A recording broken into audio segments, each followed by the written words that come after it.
बिस्मिल्लाहिर्रहमानिर्रहीम। अस्सलाम वालेकुम जी। द वेनिशिंग विलेज के इम्पोर्टेंट क्वेश्चंस। क्वेश्चन नंबर 1 है, what does the poet want to convey to us in this poem. यानी सिंपल आपने इसका थीम लिखना है। क्वेश्चन नंबर 2 है, describe the revival of the colourful life in the village. और question number 3 है, how does the poet idealise the village as a unit of human habit. Question number 4 है, describe the sad and nostalgic feelings. Nostalgic feelings होती हैं आपको माजी की यादें आएं और आपको वो उदास कर दें, दुखी कर दें। Of the poet about the vanishing village, यानी वेनिशिंग विलेज के बारे में जो पोएट की सैड और नॉस्टैल्जिक फीलिंग्स है वो बयान करें। फिर है question number 5, the vanishing village presents a look of desolation, a picture of waste and despair, do you agree. यानी जो वेनिशिंग विलेज पोएम है ये एक ऐसे गांव की तस्वीर हमारे सामने पेश करती है जो खाली हो गया है, जो वेस्ट हो रहा है, यानी ख़त्म होता जा रहा है और जिसमें मायूसी है। तो क्या आप एग्री करते हैं। फिर क्वेश्चन नंबर 6 है, describe the importance of the village, do you share the sad feelings of the poet about the vanishing village. यानी वेनिशिंग विलेज के बारे में कोई भी क्वेश्चन आ जाए आपने यही वाला आंसर लिखना है। आंसर में आप लिखेंगे, the vanishing village offers a gloomy and dark picture of a deserted village. Deserted village खाली गांव जिसको लोग छोड़ के जा चुके हैं। अच्छा, वेनिशिंग विलेज जो है एक ग्लूमी यानी सैड और डार्क तारीक तस्वीर पेश करती है हमारे सामने ये पोएम एक खाली गांव की। The poet is not happy with the situation, यानी इस सिचुएशन से शायर जो है वो खुश नहीं है। He is against the migration of villagers to the cities. वो देहातियों की शहरों की तरफ जो माइग्रेशन है, जो हिजरत है, जो वो गांव छोड़ के शहरों में शिफ्ट हो रहे हैं उसके खिलाफ है। The villagers go to the cities in search of jobs, modern facilities. Villagers जो हैं वो शहरों में जाते हैं जॉब्स की तलाश में, मॉडर्न फैसिलिटीज़ के लिए and better opportunities of life, और ज़िंदगी के बेहतर मौक़ों के लिए। The poem fills us with sad and sorrowful feelings.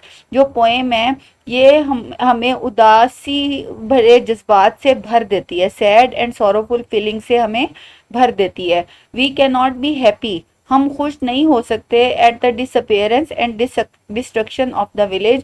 गांव की तबाही और गांव के ख़त्म होने पर, गायब होने का मतलब है ख़त्म होते जा रहे हैं गांव, यानी उन पर हम खुश नहीं हो सकते। A village is the basic unit of culture and civilisation. गांव जो है एक कल्चर की, सिविलाइजेशन की, तहजीब की जो बुनियाद है वो होती है, ये असास होती है। द पोएट सेज, शायर कहता है, that a village has to play a meaningful role in the social development, के गांव को एक मीनिंगफुल रोल प्ले करना है, एक जो है बामकसद किरदार अदा करना है। इन द सोशल डेवलपमेंट यानी मुआशरे की जो डेवलपमेंट है उसमें, as explained by the great thinker Plato, जैसे कि जो अजीम फलसफी प्लेटो था, अफलातून था, उसने गांव के बारे में एक्सप्लेन किया था। At the destruction of village, गांव की तबाही पर, he sees the destruction of village life, वो देखता है कि ना गांव, सिर्फ गांव की जिंदगी तबाह नहीं हो रही, with its golden traditions and social values. यानी गांव की तबाही गांव की जिंदगी की तबाही है जिसमें उसकी जो गोल्डन ट्रेडिशंस है, उसकी जो सुनहरी रिवायात हैं और उसकी सोशल वैल्यूज हैं, साथ साथ वो भी तबाह हो जाती हैं। द विलेज में be losing most of its life and activity. अच्छा, अब ये पोएम का एंड है, इसमें वो ऑप्टिमिस्टिक हो जाता है, शायर जो है वो पुरुमीद हो जाता है। वो कहता है गांव की जिंदगी या एक्टिविटी तो हो सकता है ख़त्म हो रही हो, गांव से सब कुछ ख़त्म हो रहा हो, yet all is not lost, लेकिन फिर भी सब कुछ ख़त्म नहीं हुआ। The search of the girl goes beyond the two limits of the simple day.